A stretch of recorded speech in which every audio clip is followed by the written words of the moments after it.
സ്വാഗതം ടോപ് 10ലേക്ക്. തിരുവോണപ്പുലരിക്ക് ഇനി 2 രാത്രിയുടെയും 1 പകലിന്റെയും ദൈർഘ്യം മാത്രം. നാടും നഗരവും ഓണത്തിരക്കിൽ മുങ്ങിക്കഴിഞ്ഞു. പക്ഷേ ആഘോഷങ്ങൾക്ക് മേൽ കരിനിഴൽ വീഴ്ത്തി മഴമേഘങ്ങളുമുണ്ട്. എന്തായാലും നാളെ ഉത്രാടം വരെ മഴ തുടരുമെന്ന മുന്നറിയിപ്പ് കേന്ദ്ര കാലാവസ്ഥാ നിരീക്ഷണ കേന്ദ്രമടക്കം നൽകുന്നുണ്ട്. ഓണവിശേഷങ്ങളും മഴ മുന്നറിയിപ്പുകളുമടക്കം പ്രധാന വാർത്തകൾ നോക്കാം. ആദ്യം തലക്കെട്ടുകളിലേക്ക്.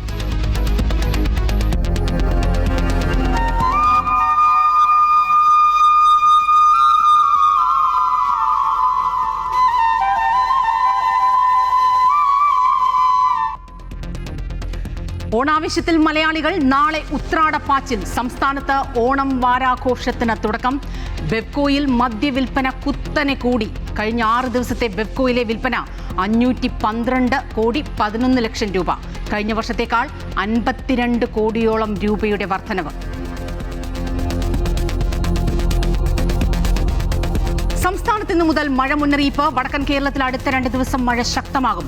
9 ജില്ലകളിൽ ഇന്ന് ഓറഞ്ച് അലർട്ട്. കേരള, ലക്ഷദ്വീപ് തീരത്ത് മത്സ്യബന്ധനത്തിന് വിലക്ക്. പശ്ചിമ ബംഗാളിനും വടക്കൻ ഒഡീഷയ്ക്കും മുകളിൽ ന്യൂനമർദ്ദം തുടരുന്നു. നാളെ 9 ജില്ലകളിൽ യെല്ലോ അലർട്ട്. കനത്ത മഴയിൽ ഡൽഹിയിൽ വിമാന സർവീസുകളും ഗതാഗതവും തടസ്സപ്പെട്ടു. നിരവധി വിമാന സർവീസുകൾ റദ്ദാക്കി. സംസ്ഥാന ആഭ്യന്തര വകുപ്പിന് കീഴിലുള്ള എറണാകുളം റീജിയണൽ കെമിക്കൽ എക്സാമിനേഴ്സ് ലാബിൽ 1 ലക്ഷത്തിലധികം സാമ്പിളുകളിൽ നടപടിയില്ല. കെട്ടിക്കിടക്കുന്നത് 4 ജില്ലകളിലെ കേസുകളിലെ നിർണായക സാമ്പിളുകൾ. വിവരാവകാശത്തിന് മറുപടിയായി ലഭിച്ചത് ജൂലൈ 31 വരെയുള്ള കണക്കുകൾ.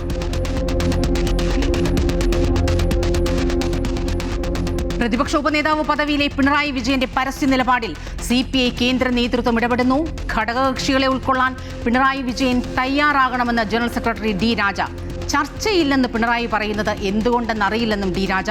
സംസ്ഥാന നേതൃത്വം ഇടതുമുന്നണിയിൽ അതൃപ്തി അറിയിക്കും. ഇടിയാക്രമണ കേസിലെ പ്രതികൾ ഓണം ആഘോഷിച്ചതിലെ വീഴ്ചയിൽ 6 പോലീസുകാർക്കെതിരെ നടപടി. AR ക്യാമ്പിലേക്ക് മാറ്റും. SHOയുടെ കാര്യത്തിലെ നടപടി IG തീരുമാനിക്കും. പോലീസുകാരും പ്രതികളും തമ്മിലുള്ള ബന്ധം DCP അന്വേഷിക്കും. അഞ്ചരക്കണ്ടി ഡെന്റൽ കോളേജ് വിദ്യാർത്ഥി നിതിൻ രാജിന്റെ മരണത്തിലെ കേസ് അന്വേഷണത്തിൽ വീഴ്ച വരുത്തിയ DYSP സുധീർ കല്ലന് സസ്പെൻഷൻ. CJP വീണ്ടും സമരത്തിലേക്ക്. ജന്തർ മന്ദർ സമരവുമായി ബന്ധപ്പെട്ട് നൽകിയ വാഗ്ദാനങ്ങൾ പാലിക്കുന്നതിൽ കേന്ദ്ര സർക്കാർ പരാജയപ്പെട്ടുവെന്ന വിമർശനം. സെപ്റ്റംബർ 5-ന് രാജ്യവ്യാപക പ്രതിഷേധം. ഇന്ത്യ ഗേറ്റിൽ ആരംഭിക്കുന്ന സമരം ഡൽഹി പോലീസ് ആസ്ഥാനത്തേക്കും നീക്കും. വമ്പൻ പ്രഖ്യാപനങ്ങളുമായി TVK. തമിഴ്നാട്ടിൽ ഒരു കുടുംബത്തിന് 1 വർഷം 3 ഗ്യാസ് സിലിണ്ടർ സൗജന്യം. ആനുകൂല്യം 2.5 ലക്ഷം രൂപ വരെ വാർഷിക വരുമാനമുള്ളവർക്ക്. കൂടുതൽ ബസ്സുകളിൽ സ്ത്രീകൾക്ക് സൗജന്യ യാത്ര. പദ്ധതി അടുത്ത പൊങ്കൽ മുതലെന്ന് മുഖ്യമന്ത്രി വിജയ് ജോസഫ്. ശ്രീലങ്കയ്ക്കെതിരായ 2ാം ടെസ്റ്റിൽ ഇന്ത്യ മികച്ച നിലയിൽ 503-ന് ഡിക്ലെയർ ചെയ്തു. 2ാം ദിനം മറുപടി ബാറ്റിംഗിൽ ശ്രീലങ്കയ്ക്ക് 2-8 റൺസ് എന്ന നിലയിൽ. ആദ്യ ദിനം ഗ്രൗണ്ടിൽ പരസ്പരം കൊമ്പുകോർത്ത ഇന്ത്യൻ താരം SSC ജയ്സ്വാളിനും ലങ്കൻ താരം അസിത ഫെർണാണ്ടോയ്ക്കുമെതിരെ നടപടി. മാച്ച് ഫീയുടെ 25% വീതം പിഴ ചുമത്തി രാജ്യാന്തര ക്രിക്കറ്റ് കൗൺസിൽ.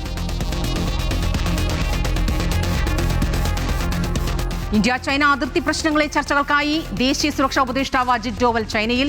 വിദേശകാര്യമന്ത്രി വാങ് യിയുമായും വൈസ് പ്രസിഡന്റ് ഹാങ് ഷെങ്ങുമായും ഡോവൽ കൂടിക്കാഴ്ച നടത്തും. ബ്രിക്സ് ഉച്ചകോടിക്കായി ചൈനീസ് പ്രസിഡന്റ് ഷി ജിൻപിങ് ഇന്ത്യയിലെത്തുന്നതിന് മുന്നോടിയായി.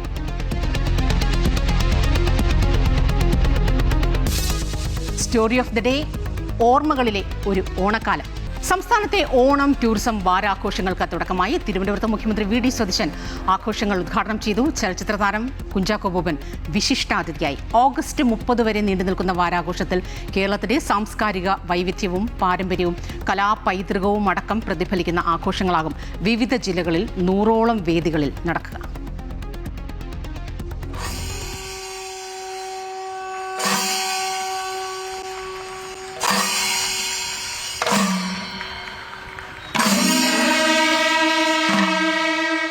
ഈ മാസം 30 വരെയാണ് സംസ്ഥാന സർക്കാരിന്റെ ഓണം ടൂറിസം വാരാഘോഷം. തിരുവനന്തപുരത്ത് വെച്ച് നടന്ന ചടങ്ങിൽ മന്ത്രി PC വിഷ്ണുനാഥ് അധ്യക്ഷത വഹിച്ചു. കേരളത്തിന്റെ സവിശേഷതകൾ തുടരണമെന്നും ലോകത്തിന്റെ ടൂറിസം ഡെസ്റ്റിനേഷനായി കേരളത്തെ മാറ്റണമെന്നും ഉദ്ഘാടകനായ മുഖ്യമന്ത്രി പറഞ്ഞു. നമുക്കൊരു മനോഹരമായ ചരിത്രമുണ്ട്. ദൈവം നമുക്ക് വരദാനമായി നൽകിയ ദൈവത്തിന്റെ സ്വന്തം നാടുണ്ട്. 600 കിലോമീറ്റർ കടലുണ്ട്, 44 നദികളുണ്ട്, തടാകങ്ങളുണ്ട്, ലോകത്തെ മുഴുവൻ വിസ്മയിപ്പിക്കുന്ന പശ്ചിമഘട്ട മലനിരകളുണ്ട്. ഈ ചെറിയ സ്ഥലത്ത് ഇത്രയും വൈവിധ്യമുള്ള കാഴ്ചകൾ ലോകത്ത് ഒരിടത്തും ഉണ്ടാകുമെന്ന് ഞാൻ കരുതുന്നില്ല. ലോകത്തിന്റെ മുഴുവൻ ടൂറിസം ഡെസ്റ്റിനേഷനാക്കി നമുക്ക് ഈ കേരളത്തെ മാറ്റണം. നല്ല ഭരണാധികാരിയെ നാടെന്നും ഓർക്കുമെന്നും പുതുതലമുറയെ നല്ല വഴിയിലേക്ക് കൊണ്ടുവരാനുള്ള ആയുധമായി തൂഫാൻ മാറുമെന്നും വിശിഷ്ടാതിഥിയായ നടൻ കുഞ്ചാക്കോ ബോബൻ പറഞ്ഞു. ഒരു നല്ല ഭരണാധികാരി കാലങ്ങൾക്ക് അതീതമായി എന്നും ഓർമ്മിക്കപ്പെടും, അല്ലെങ്കിൽ ആഘോഷിക്കപ്പെടും എന്നുള്ളതിൻ്റെ ഏറ്റവും വലിയ ഉദാഹരണമാണ് മഹാബലി ആഘോഷിക്കുന്ന ഓണം. ഉദ്ഘാടന ചടങ്ങിന് ശേഷം നടി ശോഭനയുടെ നൃത്താവിഷ്കാരത്തോടെയാണ് കലാപരിപാടികൾക്ക് തുടക്കമായത്. സംസ്ഥാനത്താകെ വിവിധ ജില്ലകളിലായി 8000-ലേറെ കലാകാരന്മാർ പങ്കാളികളാകും. അമൃത ന്യൂസ്, തിരുവനന്തപുരം. ആതിര ചേരുകയാണ് വിവരങ്ങളുമായി. ആതിര, ദിവസങ്ങൾക്ക് മുൻപ് തന്നെ മലയാളി ഓണം വൈബിലാണ് ഇപ്പോൾ ഔദ്യോഗികമായ ഉദ്ഘാടനമായിരിക്കുന്നു. നമുക്കറിയാം സംസ്ഥാനത്തൊട്ടാകെ 100-ലധികം വേദികളാണ്. തലസ്ഥാനത്ത് ഒരുപക്ഷെ ഈ ഓണം വൈബ് മറ്റ് ജില്ലകളെ അപേക്ഷിച്ച് കുറച്ച് കൂടുതലാണ് എന്ന് തന്നെ നമ്മൾ പറയേണ്ടി വരും. ഈ ലൈറ്റ് അടക്കമുള്ള കാഴ്ചകളടക്കം തിരുവനന്തപുരത്തിൻ്റെ ഒരു പ്രത്യേകത തന്നെയാണ്. പക്ഷേ മഴ പെയ്യുമോ എന്ന ആശങ്ക അപ്പോഴും ഉണ്ടെങ്കിലും ഒരു കാലത്തും ഒരു കാരണത്തിലും നമ്മൾ മലയാളികൾ ഓണത്തെ അങ്ങനെ വിട്ടുകൊടുക്കാറില്ല. സ്വപ്ന, തീർച്ചയായിട്ടും ഇന്നത്തെ ഈ ഒരു ഔദ്യോഗിക ഉദ്ഘാടന ചടങ്ങോട് കൂടി തന്നെ സംസ്ഥാനത്തിന്റെ ആ ഒരു ഓണാഘോഷത്തിന് കൂടുതൽ വൈബായിരിക്കുകയാണെന്ന് തന്നെ വേണം നമുക്ക് പറയാൻ. കാരണം ഓണാഘോഷം കുറച്ച് ദിവസങ്ങൾ മുമ്പേ തന്നെ സംസ്ഥാനത്തൊക്കെ തന്നെ ആരംഭിച്ചു കഴിഞ്ഞു. ഇന്നായിരുന്നു സംസ്ഥാനത്തിന്റെ ഔദ്യോഗികമായിട്ടുള്ള ഉദ്ഘാടനം എന്ന് പറയുന്നത്. അതിനും നാളെ ഉത്രാടമാണ്, മറ്റന്നാൾ തിരുവോണമാണ്. ആളുകളൊക്കെ തന്നെ ഈ തലസ്ഥാന നഗരിയിലേക്ക് എത്തിത്തുടങ്ങി. ഇവിടെ ഈ നിശാഗന്ധി ഓഡിറ്റോറിയത്തിലും കനകക്കുന്നിലും ഒക്കെ വലിയ രീതിയിലുള്ള ആഘോഷ പരിപാടികളുണ്ട്. കുടുംബത്തോടൊപ്പമും അതുപോലെ തന്നെ കൂട്ടുകാരും ഒത്തുമൊക്കെ തന്നെ ഈ ഓണം ആഘോഷിക്കുന്നതിനും ഓണപരിപാടികളിൽ പങ്കാളികളാകുന്നതിനും നിരവധി ആളുകളാണ് ഇന്ന് ഉദ്ഘാടന ദിവസമായി ഇന്ന് പോലും എത്തിക്കൊണ്ടിരിക്കുന്നത്. നാളെയും മറ്റന്നാളും ഉൾപ്പെടെയുള്ള ദിവസങ്ങളിൽ ഇതിൽ കൂടുതൽ ആളുകൾ ഇവിടെ എത്തുമെന്നുള്ളതാണ് നമുക്ക് മനസ്സിലാക്കാൻ സാധിക്കുന്നത്. അതുപോലെ തന്നെ ഈ തലസ്ഥാന നഗരത്തിന്റെ പല വേദികളിൽ, ഏകദേശം 35 വേദികളിലാണ് തലസ്ഥാന നഗരത്ത് മാത്രം ഒരുക്കിയിട്ടുള്ളത്. സംസ്ഥാനത്തൊട്ടാകെ ഇത്തരത്തിൽ വിവിധ വേദികൾ സംഘടിപ്പിച്ചിട്ടുണ്ട്. ആ വേദികളിലൊക്കെ തന്നെ വലിയ രീതിയിലുള്ള ഓണാഘോഷം, ആ ഓണാഘോഷത്തിൽ നിരവധി ആളുകൾ പങ്കാളികളാകും. ജനങ്ങളൊക്കെ തന്നെ ഓണത്തോടൊപ്പം സർക്കാരിന്റെ ഓണാഘോഷ പരിപാടിയും ഏറ്റെടുക്കാനുള്ള ഒരു കാര്യത്തിലാണ് എന്നുള്ളതാണ്. മഴയുടെ ഒരു ചെറിയ ആശങ്കയുണ്ടെങ്കിലും ആ ജാഗ്രതാ നിർദ്ദേശങ്ങളൊക്കെ പാലിച്ചുകൊണ്ട് തന്നെ ഓണാഘോഷവും ഗംഭീരമാക്കാൻ തന്നെയാണ്, അല്ലെങ്കിൽ ഓണാഘോഷം കളറാക്കാൻ തന്നെയാണ് നമ്മുടെ ഈ മലയാളികളുടെയൊക്കെ തന്നെ തീരുമാനം. തീർച്ചയായും അതുതന്നെയാണ് ആതിര. എനിക്ക് കാണാൻ കഴിയുന്നുണ്ട് ഈസ്റ്റ് ഫോർട്ട് മുതൽ നമുക്ക് കനകക്കുന്ന് വരെ ഈ പറഞ്ഞതുപോലെ വലിയ രീതിയിലുള്ള ലൈറ്റുകളും മറ്റാഘോഷങ്ങളും പല വേദികളിലായി വിപുലമായ സംഗീത സാംസ്കാരിക പരിപാടികളടക്കമുണ്ട്. മഴ പെയ്യലേ എന്നൊരു പ്രാർത്ഥന മാത്രമാണ് ഒരുപക്ഷെ ഇതെല്ലാം ആസ്വദിക്കാൻ നമ്മൾ ചെയ്യുക. മഴ പെയ്യില്ല എന്ന ഒരു പ്രതീക്ഷ, നാളെയോടുകൂടി ഒരുപക്ഷെ ആ മഴയൊക്കെ ഒന്ന് തോരട്ടെ എന്ന് തന്നെ നമുക്ക് പ്രതീക്ഷിക്കാം. എന്തായാലും ഈ ഓണലഹരിയെ കടത്തിവെട്ടുകയാണ് മലയാളിയുടെ മദ്യലഹരി. പെപ്കോയിൽ കുത്തനെയുള്ള വർധനവ് മദ്യവിൽപ്പനയിൽ ഉണ്ടായിരിക്കുന്നു. കഴിഞ്ഞ ദിവസം മാത്രം വിറ്റത് 280 കോടിയോളം രൂപയുടെ മദ്യമെന്ന് പറയുമ്പോൾ ഏതാണ്ട് 52 കോടിയുടെ വർധനവ് ഉണ്ടായി എന്ന് എടുത്തു പറയണം.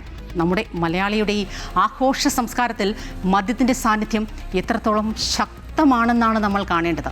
മദ്യവിൽപ്പനയിൽ നിന്നുള്ള ഈ വരുമാനം ഉറപ്പായും സർക്കാരിന് പ്രധാനമാണ്. എങ്കിൽ കൂടിയും അതോടൊപ്പം പുലർത്തേണ്ട ചില സാമൂഹിക പ്രതിബദ്ധത കൂടി ഈ സമയത്ത് നമ്മൾ ഓർക്കേണ്ടതുണ്ട്.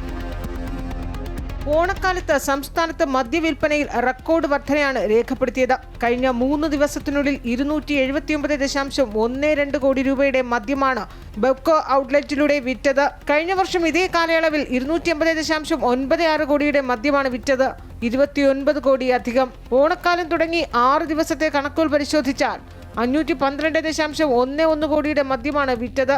കഴിഞ്ഞ വർഷം ഇത് 460.8 കോടിയായിരുന്നു. ഇവിടെയും 52 കോടിയുടെ അധിക വിൽപ്പന. ശനിയാഴ്ച മാത്രം വിറ്റത് 250.96 കോടി രൂപയുടെ മദ്യമായിരുന്നു. ഓപ്പറേഷൻ തൂഫാനെ തുടർന്ന് മയക്കുമരുന്ന് കിട്ടാതായവർ മദ്യത്തിലേക്ക് തിരിയുന്നു എന്നതിന്റെ തെളിവാണ് കുതിച്ചുയരുന്ന കണക്കുകളെന്ന് വിലയിരുത്തലുണ്ട്. തിരുവനന്തപുരം, എറണാകുളം, കോഴിക്കോട് ജില്ലകളിലെ പ്രധാന കേന്ദ്രങ്ങളിലാണ് ഏറ്റവും ഉയർന്ന വിൽപ്പന നടന്നിരിക്കുന്നത്. ചില പ്രധാന ഔട്ട്ലെറ്റുകൾ ഈ ഓണക്കാലത്തും ഒറ്റ ദിവസം കൊണ്ട് 1 കോടി രൂപയിലധികം വിറ്റുവരവ് നടത്തുമെന്നാണ് പ്രതീക്ഷിക്കുന്നത്. അമൃത ന്യൂസ്, തിരുവനന്തപുരം.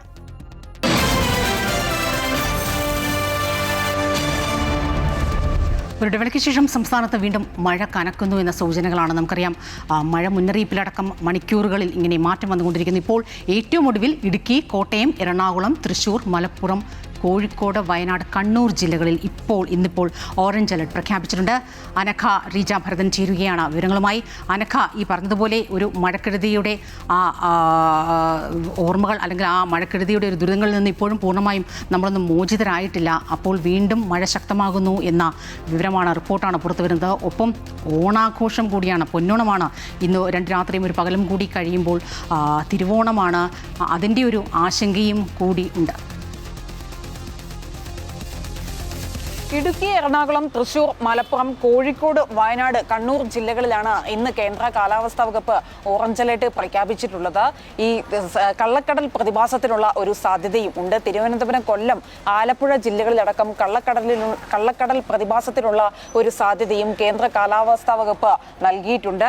ഈ മത്സ്യത്തൊഴിലാളികളോട് കടലിൽ പോകരുതെന്ന് എന്നുള്ള ജാഗ്രതാ നിർദ്ദേശവും കേന്ദ്ര കാലാവസ്ഥാ വകുപ്പ് പങ്കുവച്ചിട്ടുണ്ട്. കേരള, കർണാടക, ലക്ഷദ്വീപ് തീരങ്ങളിൽ ഇന്നു മുതൽ 26 തീയതി വരെയാണ് മത്സ്യബന്ധനത്തിന് വിലക്ക് ഏർപ്പെടുത്തിയിട്ടുള്ളത്. തിരുവനന്തപുരത്തെ നെയ്യാർ ഡാമിലും പാലക്കാട് മംഗലം ഡാമിലും ഓറഞ്ച് അലർട്ട് പ്രഖ്യാപിച്ചിട്ടുണ്ട്.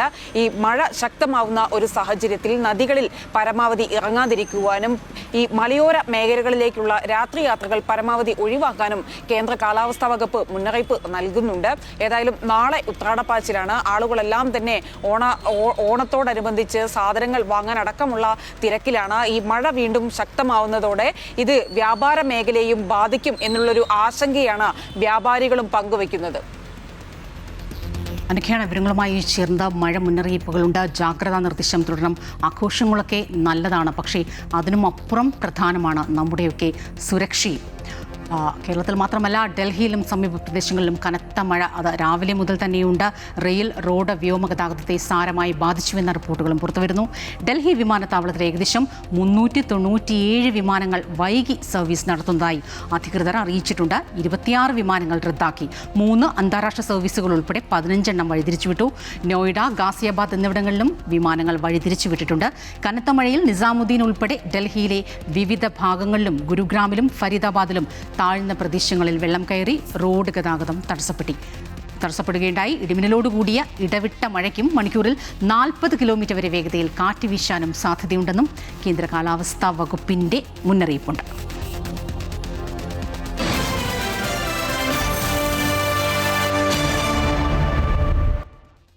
സംസ്ഥാന ആഭ്യന്തര വകുപ്പിന് കീഴിലുള്ള എറണാകുളം റീജിയണൽ കെമിക്കൽ എക്സാമിനേഴ്സ് ലാബിൽ പരിശോധനകൾക്കായി കെട്ടിക്കിടക്കുന്നത് 1 ലക്ഷത്തിലധികം സാമ്പിളുകൾ. മധ്യകേരളത്തിലെ 4 ജില്ലകളിൽ നിന്നുള്ള കേസുകളുടെ നിർണായകമായ സാമ്പിളുകളാണ് ഇത്തരത്തിൽ കെട്ടിക്കിടക്കുന്നത്. ഈ കണക്കുകൾ ജൂലൈ 31 വരെയുള്ള ഈ കണക്കുകൾ വിവരാവകാശ മറുപടിയായി ലഭിച്ചതാണ്.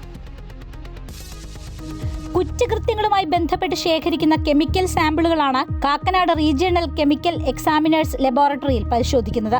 മധ്യ കേരളത്തിലെ 4 ജില്ലകളിൽ നിന്നുള്ള സാമ്പിളുകളാണ് ഇവിടെ എത്തിക്കുന്നത്. എന്നാൽ പരിശോധനകൾ വൻതോതിൽ മുടങ്ങുന്നു എന്നാണ് വിവരാവകാശ രേഖ വ്യക്തമാക്കുന്നത്. 2026 ജൂലൈ 31 വരെയുള്ള കണക്കുകൾ പ്രകാരം 38,981 കേസുകളിലായി 1,02,267 സാമ്പിളുകളാണ് ഇവിടെ പരിശോധന പൂർത്തിയാക്കാതെ കെട്ടിക്കിടക്കുന്നത്. വിവരാവകാശ പ്രവർത്തകൻ രാജു വാഴക്കാലയ്ക്ക് ലാബിലെ പബ്ലിക് ഇൻഫർമേഷൻ ഓഫീസർ നൽകിയ മറുപടിയിലാണ് ഈ കണക്കുകൾ പുറത്തുവന്നത്. 2 വർഷത്തിന് മുന്നേ നമ്മൾ ഇതുമായി ബന്ധപ്പെട്ടുള്ള വിവരം ശേഖരിച്ചപ്പോൾ അപ്പോഴും ഏകദേശം 70,000 സാമ്പിളുകൾ കെട്ടിക്കിടക്കുന്നുണ്ടായി. 20,000-ലേറെ കേസുകളിലായിട്ടുള്ള. അപ്പോൾ ഈ ലാബിലുള്ള ഇപ്പോൾ അനുവദിച്ചിട്ടുള്ള ജീവനക്കാരെ തസ്തികകളുടെ എണ്ണമുണ്ട്. അത് പോരാത്തതായിരിക്കാം ഇങ്ങനെ കേസുകളുടെ എണ്ണം കെട്ടിക്കിടക്കാനുള്ള കാരണം കാണുന്നത്. പല വിവാദമായ കേസുകളുടെ എല്ലാം സാമ്പിളുകൾ ഈ 4 ജില്ലകളിലേക്കൂടെ പരിശോധിക്കുന്നുണ്ട്. അപ്പോൾ ജീവനക്കാരുടെ എണ്ണം വർദ്ധിപ്പിച്ചുകൊണ്ട് ഈ സാമ്പിളുകൾ പരിശോധന പൂർത്തീകരിച്ചില്ലെങ്കിൽ ഈ കേസുകളുമായി ബന്ധപ്പെട്ട് അതിൻ്റെ വിചാരണയ്ക്കും നീതിയുടെയൊക്കെ വളരെ താമസം വരും. എറണാകുളം, തൃശൂർ, പാലക്കാട്, ഇടുക്കി എന്നീ ജില്ലകളിൽ നിന്നുള്ള പോലീസ് കേസുകളിലെയും മറ്റ് ശാസ്ത്രീയ അന്വേഷണങ്ങളിലെയും സാമ്പിളുകളാണ് കാക്കനാട് ലാബിൽ പരിശോധനയ്ക്കെത്തുന്നത്. കുറ്റകൃത്യങ്ങൾ നടന്ന സ്ഥലങ്ങളിൽ നിന്ന് സംശയാസ്പദമായി ലഭിക്കുന്ന രാസപദാർത്ഥങ്ങൾ, ലഹരി കേസുകളുടെ ഭാഗമായി പിടിച്ചെടുക്കുന്ന ലഹരി വസ്തുക്കളുടെ സാമ്പിളുകൾ തുടങ്ങിയവയാണ് ഇവിടെ പരിശോധിക്കുന്നത്. കോടതിയിൽ കേസുകൾ പൂർത്തിയാക്കുന്നതിന് ഈ ഫലങ്ങൾ അത്യാവശ്യമാണ്. അതേസമയം എക്സൈസ് നൽകിയ സാമ്പിളുകളിൽ 2026 ജൂൺ വരെയുള്ള എല്ലാ ഫലങ്ങളും ലഭിച്ചിട്ടുണ്ട് എന്നാണ് അധികൃതർ പറയുന്നത്. മറ്റ് കേസുകളിലാണ് പ്രധാനമായും താമസമുള്ളത്. കാക്കനാട് റീജിയണൽ ലാബിൽ ആകെ 68 സ്ഥിരം ജീവനക്കാരുടെ തസ്തികകളാണുള്ളത്. Scientific officer 1, serological assistant 1, technical assistant 4 എന്നിങ്ങനെയാണ് ഒഴിവുകളുള്ളത്. ഒഴിവുകൾ നികത്താൻ താൽക്കാലിക ജീവനക്കാരെ പോലും നിയമിച്ചിട്ടില്ലെന്ന് വിവരാവകാശ രേഖ വ്യക്തമാക്കുന്നു. വൈകിയെത്തുന്ന നീതി നിഷേധത്തിന് തുല്യമാണ്. 1 ലക്ഷത്തിലധികം സാമ്പിളുകൾ കെട്ടിക്കിടക്കുന്ന ഈ കെമിക്കൽ ലബോറട്ടറി എത്ര നീതി നിഷേധങ്ങളാണ് നടത്തുന്നത്? ക്യാമറമാൻ CS ബൈജുവിനൊപ്പം AT Aswathy, Amrita news, Kochi. Okay, ശരിക്കും എന്താണ് യഥാർത്ഥ പ്രതിസന്ധി എന്ന് നമുക്കൊന്ന് മനസ്സിലാക്കാം. അശ്വതി ചേരുകയാണ്. അശ്വതി, ഈ നേരത്തെ സൂചിപ്പിച്ചതുപോലെ എറണാകുളം, തൃശ്ശൂർ, പാലക്കാട്, ഇടുക്കി ഈ 4 മധ്യ മേഖലയിലെ ജില്ലകൾ, ഇതിൽ എറണാകുളം റീജിയണൽ ലാബിൻ്റെ കീഴിൽ ഈ 4 ജില്ലകൾ വരുന്നു. നമുക്കറിയാം ഈ ഒരു മേഖലയിൽ ക്രൈം റേറ്റും അല്ലെങ്കിൽ അബ്കാരി നാർക്കോട്ടിക് കേസുകളടക്കം കൂടുതലാണ്. പ്രത്യേകിച്ച് ഈ ഓപ്പറേഷൻ തൂഫാൻ കൂടി വളരെ ആക്റ്റീവായി മുന്നോട്ട് പോകുന്ന ഒരു സാഹചര്യത്തിൽ കൂടുതൽ സാമ്പിളുകൾ എത്തുന്നു. ഇത്തരത്തിൽ വലിയൊരു പ്രതിസന്ധിയിലേക്ക് എത്താനുള്ള ഒരു കാരണം എന്താണ്? എന്തുകൊണ്ടാണ് ഇത്രയും സാമ്പിളുകൾ, ഒരു വലിയ 1 ലക്ഷത്തിലധികം എന്നൊക്കെ പറയുമ്പോൾ അതൊരു വലിയ നമ്പറാണ്. സ്വപ്ന, എറണാകുളം, തൃശ്ശൂർ, ഇടുക്കി, പാലക്കാട് എന്നീ ജില്ലകളിൽ നിന്നുള്ള രാസപദാർത്ഥങ്ങൾ, അതായത് കേസുകളുമായി ബന്ധപ്പെട്ട രാസപദാർത്ഥങ്ങളാണ് കാക്കനാടുള്ള ലാബിൽ പരിശോധനയ്ക്ക് വരുന്നത്. നമുക്കറിയാം വളരെയധികം കേസുകൾ രജിസ്റ്റർ ചെയ്യുന്ന ഒരിടമാണ് കൊച്ചി. ഇവിടെ നിന്നുള്ള രാസപദാർത്ഥങ്ങളടക്കം ഈ റീജിയൻ ലാബിലാണ് പരിശോധനയ്ക്ക് വരുന്നത്. അതാണ് ഇങ്ങനെ കെട്ടിക്കിടക്കുന്നത്. അത് 1 ലക്ഷത്തിലധികം സാമ്പിളുകൾ ഇങ്ങനെ കെട്ടിക്കിടക്കുന്നു എന്നത് വളരെ ഞെട്ടിക്കുന്ന കാര്യം തന്നെയാണ്. കാരണം ഈ കേസുകൾ വൈകുന്നതിനൊക്കെ ഇത് കാരണമാകുന്നുണ്ട്. പക്ഷേ നേരത്തെ ഈ ഡ്രഗ്, ഈ ലഹരി പദാർത്ഥങ്ങളുമായി ബന്ധപ്പെട്ട കേസുകൾ, അതിൻ്റെ പരിശോധനകളെല്ലാം തന്നെ, ലഹരി പദാർത്ഥങ്ങളുടെ പരിശോധനകൾ വളരെ വേഗത്തിൽ പൂർത്തിയാക്കുന്നുണ്ട് എന്നാണ് നമുക്ക് അനൗദ്യോഗികമായിട്ട് ലഭ്യമാകുന്ന വിവരം. ഏകദേശം ഒരു 15 മുതൽ 1 മാസത്തിനുള്ളിൽ തന്നെ, 30 ദിവസം അതിനുള്ളിൽ തന്നെ ആ പരിശോധനാ ഫലങ്ങൾ ലഭ്യമാകുന്നുണ്ട്. പക്ഷേ സുപ്രധാനമായ മറ്റ് പല കേസുകൾ, പ്രത്യേകിച്ച് ഈ മോഷണ കേസുകൾ അല്ലെങ്കിൽ ആത്മഹത്യകളാണോ കൊലപാതകങ്ങളാണോ എന്ന് സംശയമുള്ള കേസുകൾ, അങ്ങനെയുള്ള പ്രധാനപ്പെട്ട കേസുകളിലെ ഈ രാസപദാർത്ഥങ്ങളാണ് ഇങ്ങനെ കെട്ടിക്കിടക്കുന്നത് എന്നാണ് നമുക്ക് മനസ്സിലാകുന്നത്. ഒരാൾ ഒരു സംഭവത്തിൽ ഇരയായിട്ടുണ്ടെങ്കിൽ അയാൾക്ക് നീതി ലഭ്യമാകണമെങ്കിൽ വളരെയധികം കാത്തിരിക്കേണ്ടി വരുന്നു എന്നത് ഏറെ സങ്കടകരമാണ്. പ്രധാനമായും ജീവനക്കാർ കൃത്യമായി ഇല്ല എന്നതാണ് ഇതിൻ്റെ ഒരു പ്രശ്നമായിട്ട് നമുക്ക് മനസ്സിലാകുന്നത്. 6 ഒഴിവുകളാണ് നിലവിലുള്ളതെങ്കിലും തസ്തികകൾ പലതും ഇല്ല. ഈ ഒഴിവുകൾ നികത്തുന്നില്ല, ഒപ്പം തന്നെ കൂടുതൽ തസ്തികകൾ അനുവദിക്കേണ്ട ഒരു സാഹചര്യവുമുണ്ട്. എങ്കിൽ മാത്രമാണ് ഇത്രയധികം പരിശോധനകൾ നടത്തി പരിശോധനാ ഫലങ്ങൾ പുറത്തേക്ക് കൊണ്ടുവരാനായിട്ട് സാധിക്കുകയുള്ളൂ. എന്തായാലും അക്കാര്യത്തിൽ ഒരു ശ്രദ്ധ സർക്കാരിൻ്റെ ഭാഗത്തു നിന്ന്, ആഭ്യന്തര വകുപ്പിൻ്റെ ഭാഗത്തു നിന്ന് വേണമെന്നതാണ് നമുക്ക് മനസ്സിലാകുന്നത്. സ്വപ്ന. തീർച്ചയായും അശ്വതി സൂചിപ്പിച്ചതുപോലെ കൃത്യമായ നടപടികൾ അധികൃതരുടെ ഭാഗത്തു നിന്നും ഉണ്ടാവുകയാണെങ്കിൽ സോൾവ് ചെയ്യാവുന്ന ഒരു പ്രോബ്ലം തന്നെയാണ്. പക്ഷേ ഈ 1 ലക്ഷത്തിലധികം എന്ന് പറയുമ്പോൾ എറണാകുളം റീജിയനിൽ മാത്രമാണ്. അതുപോലെ തിരുവനന്തപുരമുണ്ട്, കോഴിക്കോടുണ്ട്. ഈ 3 റീജിയനിലുമായി ഏതാണ്ട് 1,60,000-ലേറെ സാമ്പിളുകൾ ഇതുപോലെയുണ്ട് എന്ന് പറയുമ്പോൾ ഇതിൻ്റെ ഗൗരവം വളരെ വലുതാണ്. നമ്മളത് ചിന്തിക്കേണ്ടതാണ്. നമ്മുടെ സ്വാഭാവികമായി നീതിന്യായ വ്യവസ്ഥ, വലിയ വലിയ കേസുകളുടെ അന്വേഷണങ്ങളെ അടക്കം ഇത് സാരമായി ബാധിക്കുന്നുവെന്ന് മനസ്സിലാക്കണം.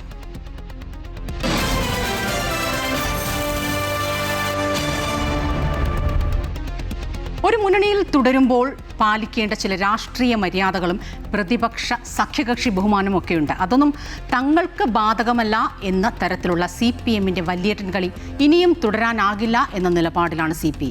അതുകൊണ്ട് തന്നെയാണ് ദേശീയ ജനറൽ സെക്രട്ടറി D. രാജയുടെ ഇടപെടൽ എന്നുണ്ടായത്. ഘടകകക്ഷികളെ ഉൾക്കൊള്ളാൻ പിണറായി വിജയൻ തയ്യാറാകണമെന്ന് അദ്ദേഹം ആവശ്യപ്പെടുകയാണ്. ചർച്ചയില്ലെന്ന് പിണറായി പറയുന്നത് എന്തുകൊണ്ടാണെന്ന് അറിയില്ല എന്നും D. രാജ ഇന്ന് വ്യക്തമാക്കി. CPM-ൻ്റെ ദേശീയ നേതൃത്വവുമായി ഇക്കാര്യം വീണ്ടും ചർച്ച ചെയ്യുമെന്നും D. രാജ ഇന്ന് ഡൽഹിയിൽ പറഞ്ഞു. Deputy leader is a genuine one and it is not unreasonable. And Comrade Pinarayi Vijayan, being a senior leader of the entire left movement in India, must be more accommodative. That can strengthen further the LDF and it will send a message not only in Kerala, across the country, that left is working together with proper understanding and commitment. അൺഫിലിറ്റ് D'Souza ചേരുകയാണ് വിവരങ്ങളും. അൺഫിലിറ്റ്, D രാജയുടെ വാക്കുകൾ നമ്മൾ കേട്ടു. അതായത് ഈ കേരളത്തിൽ നിന്നല്ല രാജ്യമൊട്ടാകെ ഇടതുപക്ഷം ഒരുമിച്ച് മുന്നോട്ട് പോകുന്നു എന്ന ആ ഒരു ഫീലിംഗ് നൽകേണ്ടത് വളരെ അത്യാവശ്യമായ ഒരു കാലഘട്ടത്തിൽ തന്നെയാണ്. പക്ഷേ സംസ്ഥാനത്ത് സംഭവിക്കുന്നത് നേരെ തിരിച്ചുമാണ്. ഈ പ്രതിപക്ഷ ഉപനേതൃപദവി എന്നത് ഒരു കീറാമുട്ടിയായി സംസ്ഥാനത്തെ LDFൽ ഇടതുമുന്നണിയിൽ മാറിയിരിക്കുന്നു. കഴിഞ്ഞ ദിവസം നമ്മൾ പിണറായി വിജയൻ്റെ ആ ബോഡി ലാംഗ്വേജ് അടക്കം, ഈ പ്രതികരണം നടത്തിയപ്പോഴുള്ള ആ ബോഡി ലാംഗ്വേജ് അടക്കം നമ്മൾ കണ്ടതാണ്. സ്വാഭാവികമായും CPI എന്നുള്ള ഏതൊരു കക്ഷിയും പ്രകോപിപ്പിക്കുന്ന തരത്തിലായിരുന്നു അദ്ദേഹത്തിൻ്റെ വാക്കുകൾ എല്ലാം ഉണ്ടായത്. അതുകൊണ്ട് തന്നെ ഇപ്പോൾ ഒരു ദേശീയ നേതൃത്വത്തിൻ്റെ ഒരു ഇടപെടൽ ഉണ്ടായിരിക്കുന്നു. ഇത് എത്രത്തോളം ഫലം കാണുമെന്നറിയില്ല.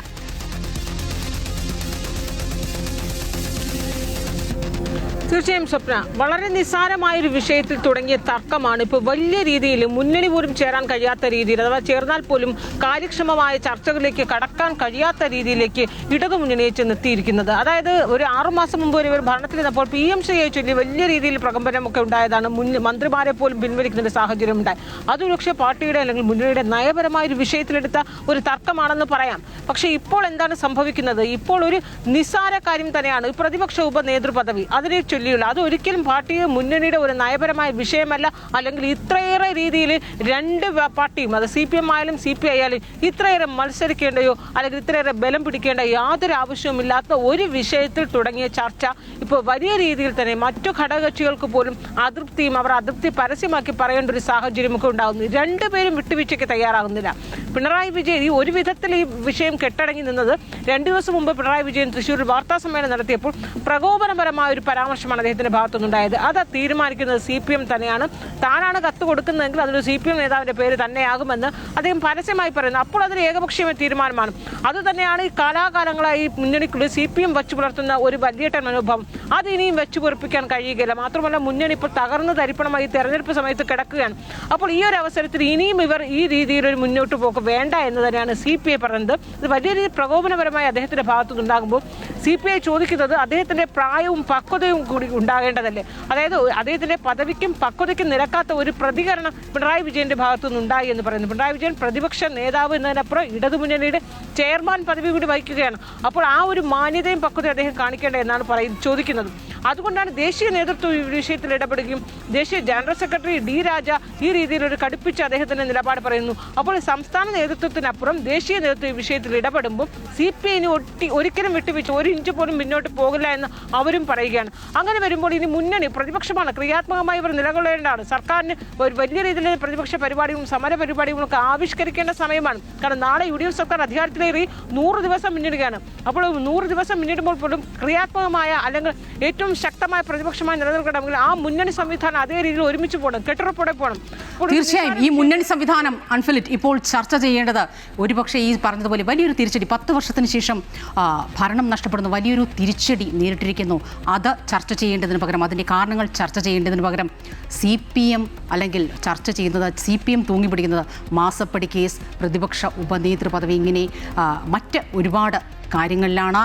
ഇതാണോ തിരുത്തൽ എന്ന പാർട്ടിയും മുന്നണിയും കാണേണ്ടത് തന്നെയാണ്. മ്യൂസിയം സ്റ്റേഷനിലെ 6 പോലീസുകാരുടെ ഇത്തവണത്തെ ഓണാഘോഷം AR ക്യാമ്പിലാകും. ഇടിയാക്രമണ കേസിലെ പ്രതികൾ ഓണം ആഘോഷിച്ചതിലെ വീഴ്ചയിൽ പോലീസുകാരെ AR ക്യാമ്പിലേക്ക് മാറ്റി നടപടി വന്നിരിക്കുന്നു. SHOയുടെ കാര്യത്തിലെ നടപടി IG തീരുമാനിക്കും. അതേസമയം പോലീസുകാരും പ്രതികളും തമ്മിൽ ഗൂഢാലോചന ഉണ്ടായിരുന്നോ എന്ന് അന്വേഷിക്കുക DCP ആണ്. GD ചാർജുള്ള ഉദ്യോഗസ്ഥൻ പ്രതികൾ ദൃശ്യങ്ങൾ ചിത്രീകരിച്ചപ്പോൾ നോക്കി നിന്ന പോലീസ് ഉദ്യോഗസ്ഥർ ഉൾപ്പെടെ 6 പേരെയാണ് AR ക്യാമ്പിലേക്ക് മാറ്റുന്നത്. SHOയുടെ കാര്യത്തിൽ എന്ത് നടപടി വേണമെന്ന കാര്യം IG തലത്തിൽ തീരുമാനിക്കും. SHO ആയിരുന്ന പ്രശാന്ത് ഇന്നലെ സ്റ്റേഷൻ ചുമതല വിട്ടു. ഓണാഘോഷം സംഘടിപ്പിച്ച പോലീസുകാർക്ക് പ്രതികളുമായി ഏതെങ്കിലും തരത്തിൽ ബന്ധമുണ്ടോ എന്ന് DCP അന്വേഷിക്കും. ക്രമസമാധാന ചുമതലയുള്ള ADGPയുടെ ഉത്തരവിനെ തുടർന്നാണ് സ്പെഷ്യൽ ബ്രാഞ്ച് അന്വേഷണം നടത്തി റിപ്പോർട്ട് സമർപ്പിച്ചത്. ഇതിന്റെ അടിസ്ഥാനത്തിലാണ് തുടർ നടപടികൾ. Amrita news, Thiruvananthapuram. Kannur Anjarakandy dental college വിദ്യാർത്ഥി നിതിൻ രാജിന്റെ മരണവുമായി ബന്ധപ്പെട്ട കേസ് അന്വേഷണത്തിൽ വീഴ്ച വരുത്തിയ ക്രൈംബ്രാഞ്ച് ഉദ്യോഗസ്ഥൻ DYSP സുധീർ കല്ലന് സസ്പെൻഷൻ. കേസിലെ മുഖ്യപ്രതിയായ ഡോക്ടർ MK റാമിനെ അറസ്റ്റ് ചെയ്യുന്നതിൽ DYSPയുടെ ഭാഗത്തു നിന്നും ഗുരുതരമായ വീഴ്ചകൾ കണ്ടെത്തിയതിനെ തുടർന്നാണ് നടപടി. കേസിലെ പ്രധാന പ്രതിയായ ഡോക്ടർ റാമിനെ നിയമപരമായ നടപടിക്രമങ്ങൾ പാലിക്കാതെ അറസ്റ്റ് ചെയ്തുവെന്നും പ്രതിക്ക് കോടതിയിൽ നിന്ന് എളുപ്പത്തിൽ ജാമ്യം ലഭിക്കാനും രക്ഷപ്പെടാനും സാഹചര്യമൊരുക്കിയെന്നുമാണ് അന്വേഷണ ഉദ്യോഗസ്ഥനെതിരെയുള്ള കുറ്റം. പ്രതിയിൽ നിന്ന് അന്വേഷണ സംഘം ആനുകൂല്യങ്ങൾ കൈപ്പറ്റിയതായും ആരോപണം ഉയർന്നിരുന്നു. ഗുരുതരമായ വീഴ്ചകൾ തെളിഞ്ഞിട്ടും ഡിവൈഎസ്പി സുധീർ കലൻ സർവീസിൽ തുടരുന്നതിനെതിരെ ഹൈക്കോടതി വിമർശനം ഉന്നയിച്ചിരുന്നു.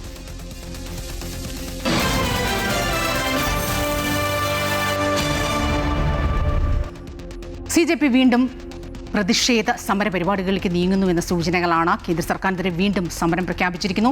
നേരത്തെ സമരം അവസാനിപ്പിച്ചപ്പോൾ നൽകിയ വാഗ്ദാനങ്ങൾ പാലിക്കുന്നതിൽ കേന്ദ്ര സർക്കാർ പരാജയപ്പെട്ടുവെന്നും ഇതിൽ പ്രതിഷേധിച്ച് സെപ്റ്റംബർ 5-ന് രാജ്യവ്യാപകമായി സമരം നടത്തുമെന്നും CJP ഇന്നിപ്പോൾ അറിയിച്ചു. ഇന്ന് ചേർന്ന പ്രവർത്തക സമിതി യോഗത്തിന് ശേഷമാണ് പ്രഖ്യാപനം. കേന്ദ്ര സർക്കാരിനെതിരെ വീണ്ടും സമരം സംഘടിപ്പിക്കുമെന്ന് കോക്രോച്ച് ജനതാ പാർട്ടി അറിയിച്ചു. സെപ്റ്റംബർ 5-ന് ഇന്ത്യ ഗേറ്റിൽ നിന്ന് ഡൽഹി പോലീസ് ആസ്ഥാനത്തേക്ക് മാർച്ച് നടത്തും. കൂടാതെ രാജ്യവ്യാപകമായി പ്രതിഷേധ പരിപാടികൾ സംഘടിപ്പിക്കുമെന്നും CJP അറിയിച്ചു. ഇന്ന് ഓൺലൈനായി ചേർന്ന പ്രവർത്തക സമിതി യോഗത്തിലാണ് തീരുമാനം. പോലീസ് നടപടിയിൽ പരിക്കേറ്റവരും അവരുടെ കുടുംബവും പ്രതിഷേധത്തിൽ പങ്കെടുക്കും. ജൂലൈ 25-ന് സമരം അവസാനിപ്പിച്ചപ്പോൾ നൽകിയ ഉറപ്പുകൾ കേന്ദ്ര സർക്കാർ പാലിച്ചില്ലെന്ന് CJP നേതാക്കൾ ആരോപിച്ചു. ഡൽഹി, ബീഹാർ തുടങ്ങിയ സംസ്ഥാനങ്ങളിൽ സമരം നടത്തിയ വിദ്യാർത്ഥികൾക്കെതിരെ നിയമ നടപടികൾ പിൻവലിക്കാൻ സർക്കാർ തയ്യാറായില്ല. വിദ്യാർത്ഥികളോട് സർക്കാർ വഞ്ചന കാണിച്ചെന്നും CJP വർക്കിംഗ് കമ്മിറ്റി വ്യക്തമാക്കി. നീറ്റ് ചോദ്യപേപ്പർ ചോർച്ചയെ തുടർന്ന് ആത്മഹത്യ ചെയ്ത വിദ്യാർത്ഥികളുടെ കുടുംബത്തിന് നഷ്ടപരിഹാരം നൽകുമെന്ന വാഗ്ദാനവും പാലിച്ചില്ലെന്നും കോക്രോച്ച് ജനതാ പാർട്ടി ചൂണ്ടിക്കാട്ടി. അമൃത ന്യൂസ്, ന്യൂഡൽഹി.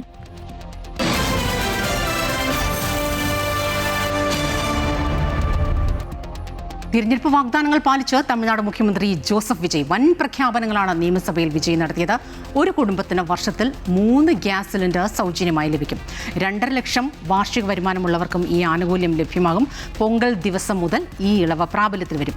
1,30,00,000 കുടുംബങ്ങൾക്ക് ഈ ആനുകൂല്യം ലഭ്യമാകും.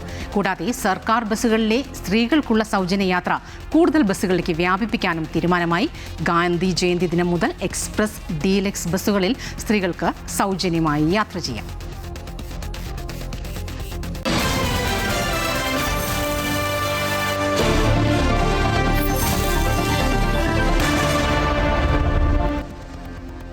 ഇന്ത്യ ശ്രീലങ്ക 2ാം ടെസ്റ്റ് മത്സരത്തിന്റെ ആദ്യ ദിവസം ഗ്രൗണ്ടിൽ പരസ്പരം കൊമ്പുകോർത്ത ഇന്ത്യൻ താരം യശസ്വി ജയ്സ്വാളിനും ലങ്കൻ താരം അസിത ഫെർണാണ്ടോയ്ക്കുമെതിരെ നടപടിയെടുത്ത് രാജ്യാന്തര ക്രിക്കറ്റ് കൗൺസിൽ. ഇരുവർക്കും മാച്ച് ഫീയുടെ 25% വീതം പിഴ ചുമത്തിയിട്ടുണ്ട്. ICC പെരുമാറ്റച്ചട്ടത്തിലെ ലെവൽ 1 ലംഘിച്ചതിന് ജയ്സ്വാളിനും ഫെർണാണ്ടോയ്ക്കും ഓരോ ഡിമെറിറ്റ് പോയിന്റും ചുമത്തിയിട്ടുണ്ട്. അതേസമയം ശ്രീലങ്കയ്ക്ക് എതിരായ 2ാം ടെസ്റ്റിൽ ഇന്ത്യ മികച്ച നിലയിലാണ്. ഇന്ത്യ 503-ന് ഡിക്ലെയർ ചെയ്തു. മറുപടി ബാറ്റിംഗിൽ ലങ്കയ്ക്ക് 8 റൺസ് എടുക്കുന്നതിനിടെ 2 വിക്കറ്റ് നഷ്ടമായി.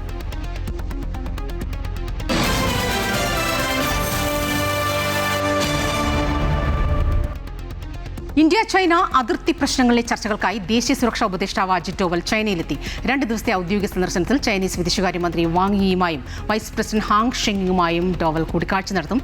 അടുത്ത മാസം ഡൽഹിയിൽ നടക്കുന്ന ബ്രിക്സ് ഉച്ചകോടിക്കായി ചൈനീസ് പ്രസിഡന്റ് ഷീ ജിൻപിങ് ഇന്ത്യയിലെത്തുന്നതിന് തൊട്ടു മുൻപായിട്ടാണ് ഡോവലിന്റെ ചൈന സന്ദർശനം. ദേശീയ സുരക്ഷാ ഉപദേഷ്ടാവ് അജിത് ഡോവൽ ഇന്നും നാളെയും ചൈനയിൽ ഔദ്യോഗിക സന്ദർശനം നടത്തും. ചൈനീസ് വിദേശകാര്യമന്ത്രി വാങ് യിയുമായി അദ്ദേഹം നാളെ ഉഭയകക്ഷി ചർച്ച നടത്തുന്നുണ്ട്. അതിർത്തി പ്രശ്നങ്ങൾ പരിഹരിക്കുന്നതിന് ഇരു രാജ്യങ്ങളും തുടർന്നുവരുന്ന ചർച്ചകളുടെ ഭാഗമായാണ് ഡോവലിന്റെ ചൈനീസ് സന്ദർശനം. നേരത്തെ 2020-ൽ ഗാൽവൻ മേഖലയിലുണ്ടായ സംഘർഷത്തെ തുടർന്ന് ഇന്ത്യ ചൈന ബന്ധം വഷളായിരുന്നു. പിന്നീട് നയതന്ത്ര സൈനിക തലങ്ങളിൽ പ്രശ്നപരിഹാരത്തിന് ചർച്ച തുടരുകയാണ്. നേരത്തെ അരുണാചൽ പ്രദേശിലെ വിവിധ സ്ഥലങ്ങൾക്ക് ചൈന പുതിയ പേരുകൾ നൽകിയതിനെതിരെ ഇന്ത്യ കടുത്ത എതിർപ്പും വിമർശനവും ഉന്നയിച്ചിരുന്നു. അതിർത്തിയിൽ സമാധാനമാണ് ആഗ്രഹിക്കുന്നതെന്നും എന്നാൽ കടന്നുകയറ്റത്തെ ശക്തമായി ചെറുക്കുമെന്നുമാണ് ഇന്ത്യയുടെ നിലപാട്. കൂടാതെ ബ്രിക്സ് ഉച്ചകോടിക്ക് മുൻപായാണ് അജിത് ഡോവലിന്റെ ചൈന സന്ദർശനം. സെപ്റ്റംബർ 12, 13 തീയതികളിൽ ഡൽഹിയിൽ നടക്കുന്ന ബ്രിക്സ് ഉച്ചകോടിയിൽ ചൈനീസ് പ്രസിഡന്റ് ഷീ ജിൻപിങ് പങ്കെടുക്കുമെന്നാണ് പ്രതീക്ഷിക്കുന്നത്.